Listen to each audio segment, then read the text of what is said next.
Selamat datang di channel Matematika Dasar.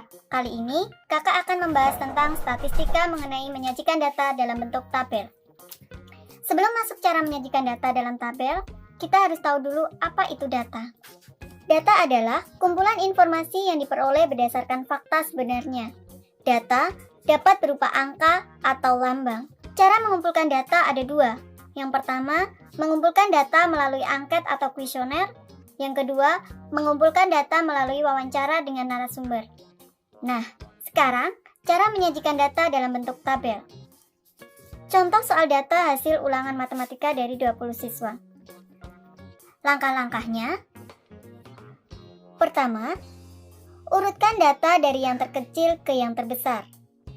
Jika kita perhatikan, nilai ulangan terendah adalah 40 dan nilai ulangan tertinggi adalah 100. Artinya, nilai yang harus kamu tulis adalah 40 sampai 100.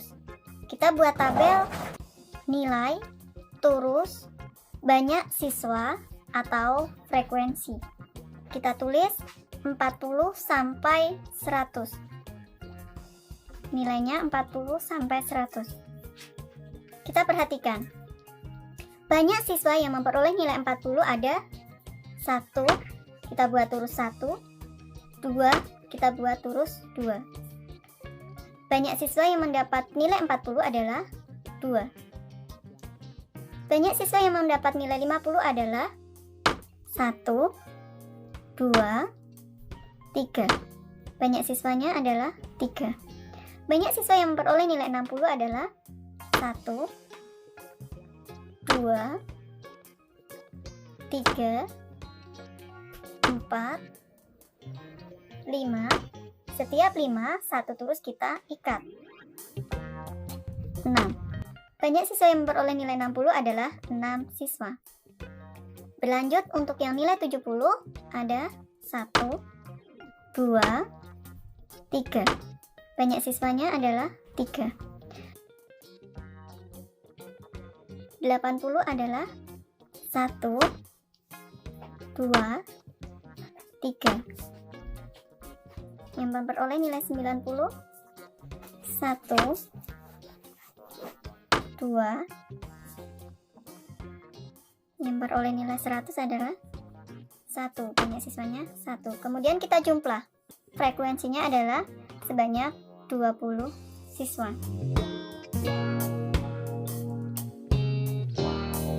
Kolom turus merupakan kolom bantuan saja.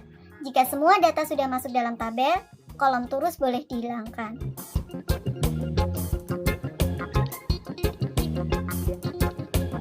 Statistika mengenai menyajikan data dalam bentuk diagram batang. Perhatikan contoh soal berikut. Data ukuran sepatu yang diperoleh Salma dalam menyebarkan angket di sekolahnya disajikan dalam tabel berikut. Dari tabel tersebut, kita bisa membuat diagram batang. Perhatikan langkah-langkah berikut. Buatlah sumbu tegak dan mendatar. Tulislah ukuran sepatu pada sumbu mendatar dan banyaknya siswa pada sumbu tegak. Gambarlah batang pada ukuran sepatu setinggi banyaknya siswa sesuai data pada tabel.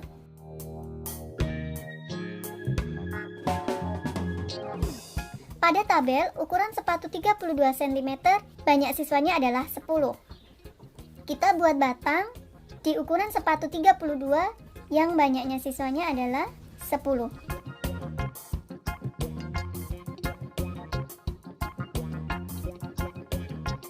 Kemudian, ukuran sepatu 34, banyaknya siswa adalah 20.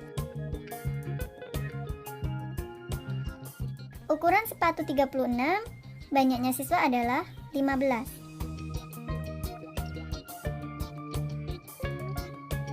Ukuran sepatu 38, banyaknya siswa adalah 25. Untuk ukuran sepatu 40, banyaknya siswa adalah 20.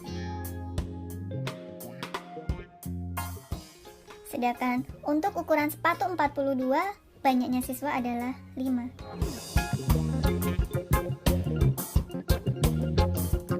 menyajikan data dalam bentuk diagram gambar atau piktogram.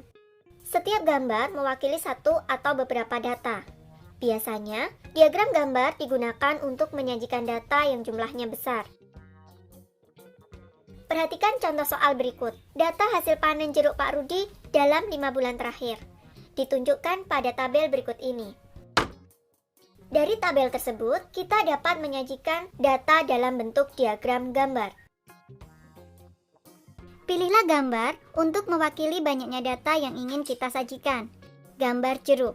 Selanjutnya, tentukan berapa bilangan yang ingin kita gunakan untuk mewakili satu gambar tersebut. Misalnya, satu jeruk mewakili 100 ton. Bulan Januari, hasil panennya adalah 800 ton. Berarti, kita gambar buah jeruknya sebanyak 8. Karena, satu buah jeruk itu mewakili 100 ton.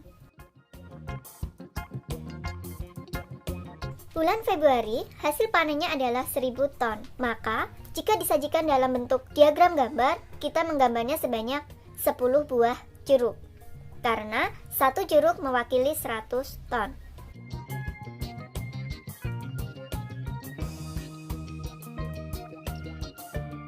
Di bulan Maret, hasil panennya adalah 400 ton. Maka, banyak gambar buah jeruknya ada 4 buah jeruk.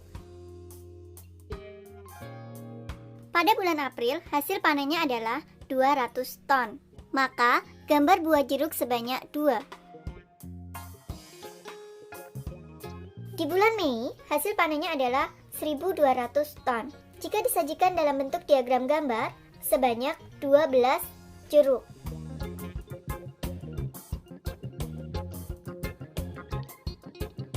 Membaca dan menafsirkan data dalam bentuk tabel. Berdasarkan tabel tinggi badan ini, kita dapat membaca dan menafsirkan data sebagai berikut. Banyak siswa yang tinggi badannya 127 cm ada, kita lihat dalam tabel, tinggi badan 127, jumlah siswanya adalah 2. Jadi, banyak siswa yang tinggi badannya 127 cm ada 2 anak. Kemudian, banyak siswa yang memiliki tinggi badan 132 cm ada 5. Maka, banyak siswa yang memiliki tinggi badan 132 cm ada 5 anak. Selanjutnya, menafsirkan data. Jumlah siswa yang memiliki tinggi badan 127 cm dan 129 cm ada sama dengan 5. Jadi, jumlah siswa yang memiliki tinggi badan 127 cm dan 129 cm ada 2 anak ditambah 3 anak, sama dengan 5 anak. Selanjutnya, jumlah seluruh siswanya ada